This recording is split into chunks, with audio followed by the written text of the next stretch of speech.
নমস্কার সকলকে বন্ধুরা, আজকের এই ভিডিওতে আমি তোমাদের সাথে শেয়ার করার চেষ্টা করব যে 2025-এর আইপিএল এর অকশনের আগে কোন কোন বড় প্লেয়ার নিজেদের পুরনো টিম ছাড়তে চলেছে।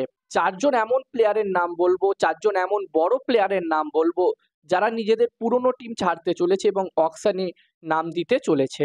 তো বন্ধুরা, আমার এই লিস্টে সব থেকে প্রথমে যেই নামটি আছে সেই নামটি হচ্ছে কেএল রাহুল। যেখানে আমরা সকলেই দেখেছিলাম 2024-এর আইপিএল এ কেএল রাহুল এবং এলএসজি লখনৌ সুপার জায়ান্টস টিমের মালিক সঞ্জীব গোয়েঙ্কার মধ্যে একটি ঝামেলা হয়েছিল এবং সেটা সরাসরি কিন্তু ক্যামেরার সামনে ঝামেলাটা হয়েছিল। কেএল রাহুলকে অনেক কথা বলছিল সঞ্জীব গোয়েঙ্কা এবং তারপরে প্রেস কনফারেন্স করতে এসে কেএল রাহুলকে আমরা কাঁদতেও দেখেছি। তো এখানে ধরে নেওয়া যেতে পারে যে KL Rahul LSG team Lucknow super giants team ছাড়তে চলেছে এবং সে অবশ্যই অকশনে আসবে।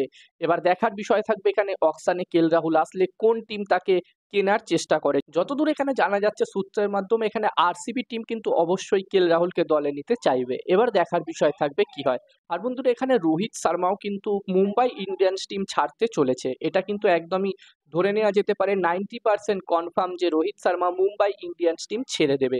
যেখানে আমরা সকলেই দেখেছিলাম 2024-এর আইপিএলে রোহিত শর্মাকে সরিয়ে হার্দিক পান্ডিয়াকে নতুন ক্যাপ্টেন করা হয়েছিল এবং সেখান থেকেই রোহিত শর্মা এবং মুম্বাই ইন্ডিয়ান্স টিমের মধ্যে সম্পর্ক একটু হলেও খারাপ হয়েছে এবং একটি ভিডিওতেও আমরা দেখেছিলাম যেখানে রোহিত শর্মা বলছিল এটাই আমার লাস্ট সিজন মুম্বাই ইন্ডিয়ান্স টিমে। তো বন্ধুরা, এখানে কনফার্ম ধরে নেওয়া যেতে পারে মুম্বাই ইন্ডিয়ান্স টিম ছাড়তে চলেছে রোহিত শর্মা। এবার দেখার বিষয় থাকবে রোহিত শর্মা যদি এখানে অকশনে আসে তাহলে রোহিত শর্মাকে কোন টিম দলে নেয়। এবার দেখার বিষয় থাকবে যদি মুম্বাই ইন্ডিয়ান্স টিম রোহিত শর্মা ছেড়ে দেয় তাহলে সে কোন টিমের হয়ে খেলে। আর বন্ধুরা, আরো একটি আপডেট বেরিয়ে আসছে যেখানে বলা হচ্ছে যে গ্লেন ম্যাক্সওয়েলকে আরসিবি টিম কিন্তু ছেড়ে দেবে। এখানে গ্লেন ম্যাক্সওয়েল আরসিবি টিম ছাড়ছে না, আরসিবি টিম গ্লেন ম্যাক্সওয়েলকে ছেড়ে দেবে অকশনের আগে।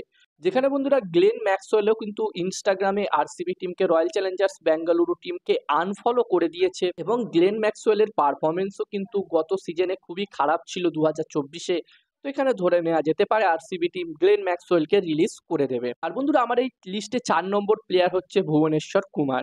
যেখানে আমরা সকলেই জানি ভুবনেশ্বর কুমার সানরাইজার্স হায়দ্রাবাদ টিমের একজন প্লেয়ার এবং বন্ধুরা সানরাইজার্স হায়দ্রাবাদ টিম কিন্তু এখানে অকশনের আগে ভুবনেশ্বর কুমারকে ছেড়ে দেবে। যেখানে বহু বছর ভুবনেশ্বর কুমার সানরাইজার্স হায়দ্রাবাদ টিমের হয়ে খেলছে এবং এই বছরে অকশনের আগে ভুবনেশ্বর কুমারকে সানরাইজার্স হায়দ্রাবাদ টিম ছেড়ে দিতে চলেছে, এটাও কিন্তু কনফার্ম। বন্ধুরা, এখানে ধরে নেওয়া যেতে পারে এই চারজন বড় প্লেয়ার কিন্তু নিজেদের পুরনো টিমে আর খেলবে না। এই চারজন প্লেয়ার 2025-এ আমরা সকলে নতুন টিমের হয়ে খেলতে দেখতে পারবো এই চারজন প্লেয়ারকে। এবার দেখার বিষয় থাকবে কি হয়। আর এখানে তোমাদের মতামত কি অবশ্যই কমেন্ট করে কমেন্ট বক্সে জানিও। আর ভিডিওটা ভালো লাগলে অবশ্যই একটা লাইক করো।